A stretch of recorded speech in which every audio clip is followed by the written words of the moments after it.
नमस्कार साथियों, मैं महेंद्र बंजारा। पिछली क्लास में हमने राजस्थान संघ के निर्माण के बारे में चर्चा की थी कि 25 मार्च 1948 को राजस्थान संघ का निर्माण हो गया।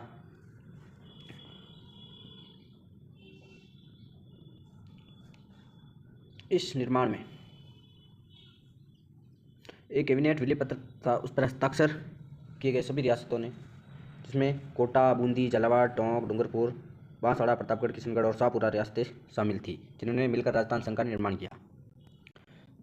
जब अंतिम रूप में बांसवाड़ा के महारावल चंद्रवीर सिंह विलय पत्र पर हस्ताक्षर करने में थोड़ी आनाकानी करने लगे और हिचकिचाहट बताई, तो अपने पड़ोसी रियासतों की सलाह पर उन्होंने हस्ताक्षर तो कर दिए, और हस्ताक्षर करते हुए उन्होंने कहा कि मैं अपने डेथ वारंट पर हस्ताक्षर कर रहा हूँ।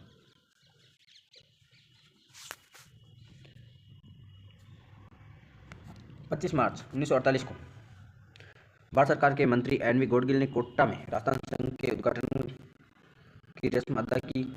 उन्होंने कोटा महाराव को राज प्रमुख बनाया और गोकुललाल ओसावा, जो वहाँ के नेता थे, उनको प्रधानमंत्री की शपथ दिलाई। फिर हमने पढ़ा था संयुक्त राष्ट्र संघ, संयुक्त राष्ट्र राजस्थान संघ या संयुक्त राजस्थान संघ, जो 18 अप्रैल 1948 को बनकर तैयार हो गया था।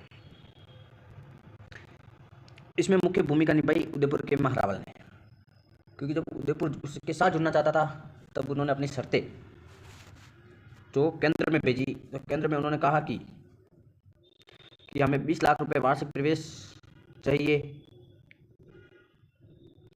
तब केंद्र सरकार में एक रास्ता ढूंढ रहा, या रियासती विभाग ने रास्ता ढूंढ कर निकाला और कहा कि हम महाराणा को 10 लाख रुपए तो प्रीवियस के रूप में देंगे, 5 लाख रुपए राज प्रमुख के पद के लिए देंगे, और शेष जो बचे 5 लाख वो हम देंगे मेवाड़ में जो भी राजनीतिक नहीं धार्मिक कृत्यों, जो भी धार्मिक कार्य हो रहे उनके अनुदान के लिए। तो उन्होंने 20 लाख रुपए की स्वीकृति को मंजूरी दे दी। तो मेवाड़ के महाराणा भूपाल सिंह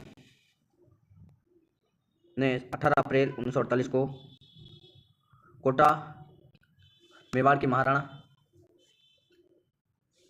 जो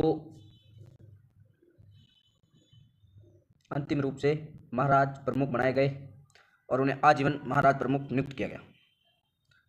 इसके उद्घाटन के लिए पंडित जवाहरलाल नेहरू उदयपुर पहुंचे और माणिक्यलाल वर्मा को प्रधानमंत्री नियुक्त किया गया।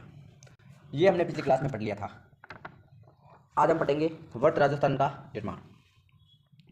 वर्त राजस्थान का निर्माण की प्रक्रिया किस प्रकार आरंभ हुई कि अखिल भारतीय देशी लोक परिषद की राजपुताना प्रांतीय सभा 20 जनवरी 1948 को एक प्रस्ताव द्वारा राजस्थान की सभी रियासतों ने मिलकर वर्त राजस्थान राज्य के निर्माण की मांग कर चुकी थी, परंतु भारत सरकार के सामने उक्त प्रस्ताव को, जो भी ये प्रस्ताव प्रस्तुत किया गया था, इस प्रस्ताव को क्रियान्वित करने में कई व्यवहारिक कठिनाइयां उत्पन्न हो रही थी।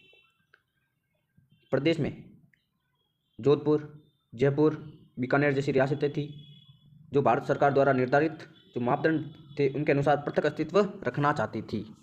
पृथक अस्तित्व रखना चाहती थी, अपना पृथक अस्तित्व रखना चाहती थी। किंतु जोधपुर, बीकानेर और जैसलमेर राज्यों की सीमाएं पाकिस्तान से मिली हुई थी, जिससे सदैव आक्रमण का भय बना रहता। ये रियासतें थार के विशाल रेगिस्तान का अंग थी, जिसका विकास करना उक्त राज्यों की आर्थिक, जो सीमावर्ती क्षेत्र है, उन राज्यों की आर्थिक सामर्थ्य से बाहर था। अतः रियासती विभाग इन रियासतों को वर्त राजस्थान में शामिल करना चाहते थे। दिसंबर 1948 को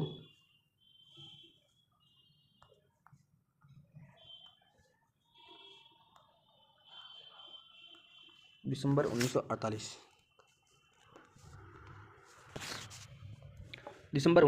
को के प्रथम सप्ताह में सरदार वल्लभ भाई पटेल की सहमति से वीपी मेनन जोधपुर, बीकानेर और जयपुर के राजाओं से वर्त राजस्थान के निर्माण के लिए विचार करने लगे, ये विचार करने लगे, यहाँ पे विचार विनिमय शुरू कर दिया।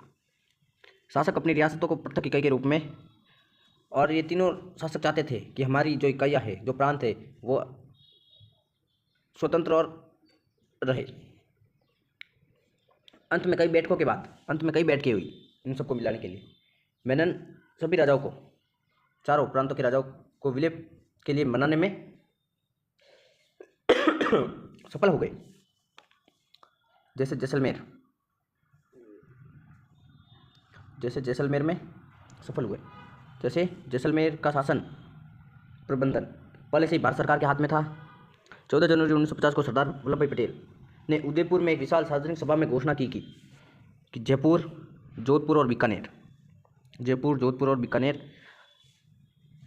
के महाराजाओं ने अपनी रियासतों को राजस्थान में विलय करने के लिए, ये देखो, राजस्थान में विलय करने के लिए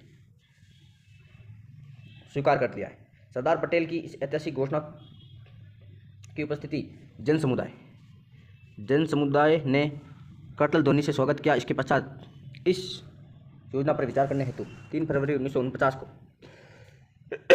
दिल्ली में वीपी मेनन ने एक बैठक का आयोजन किया।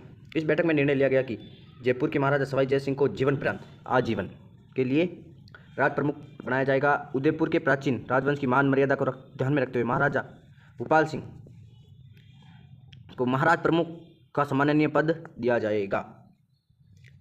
वर्मा इस बैठक में सम्मिलित नहीं हो पाए, माणिकलाल वर्मा जी, पर अगले दिन इन्होंने निर्णय पर अंतिम रूप से उन्होंने भी हस्ताक्षर कर दिए। इस बैठक में जो राजधानी का मसला था वह सरदार वल्लभ भाई पटेल पर छोड़ दिया गया।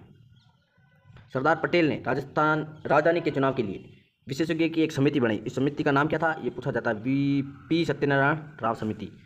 ये पूछा जाता है कि राजधानी के लिए, वर्त राजस्थान में राजधानी के लिए सरदार वल्लभ भाई पटेल ने कौन सी समिति बनाई। इस समिति का नाम क्या था, पी सत्यनारायण राव समिति। समिति ने जयपुर को राजस्थान की राजधानी बनाने की घोषणा कर दी। अब क्या हुआ देखिए कि समिति ने जयपुर को राजधानी बनाने की सिफारिश की। समिति ने राजस्थान के अन्य बड़े नगरों का महत्व भी बनाए रखने के लिए कुछ राज्य के स्तर के सरकारी कार्यालय उक्त नगरों में रखने की घोषणा या सलाह दी। सरदार पटेल ने समिति की सिफारिश को स्वीकार कर लिया। फलस्वरूप जयपुर को राजस्थान की राजधानी घोषित कर दिया गया। हाईकोर्ट जोधपुर में रखा गया। शिक्षा विभाग बीकानेर में रखा गया। खनिज और कस्टम एवं एक्साइज विभाग उदयपुर में रखा गया। वन एवं सहकारी विभाग कोटा में रखा गया। कृषि विभाग भरतपुर में रखने का निर्णय अंतिम रूप से ले लिया गया। 30 मार्च 1949 को सरदार वल्लभ भाई पटेल द्वारा वर्त राजस्थान का विधिवत उद्घाटन किया गया। 30 मार्च को राजस्थान दिवस के रूप में मनाए जाने का निर्णय भी ले लिया गया। परंतु ये बात ध्यान रखें, वर्तमान में ये ध्यान रखना आप लोग, वर्तमान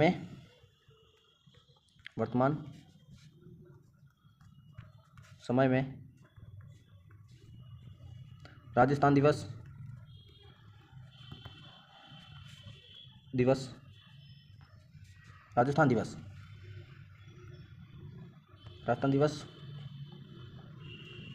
चैत्र शुक्ल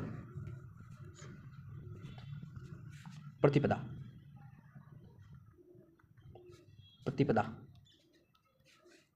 को मनाया जाता है, यानी चैत्री एकम ने मनाया जाता है। उजाड़ी एकम, चैत्र की उजाड़ी एकम होली के 15 दिन बाद राजस्थान दिवस के रूप में मनाया जाएगा। राजस्थान की विभिन्न रियासतों के विलय के साथ ही राजस्थान में सदियों पुरानी राजशाही समाप्त हो गई। अंतिम रूप से राजशाही को समाप्त हो गई। मेवाड़ के गोहिल, सिसोदिया भाटी, जैसलमेर के भाटी, जयपुर के कछवा, बूंदी के हाड़ा चौहान प्राचीनतम राजवंश में से थे। राजशाही के अंतिम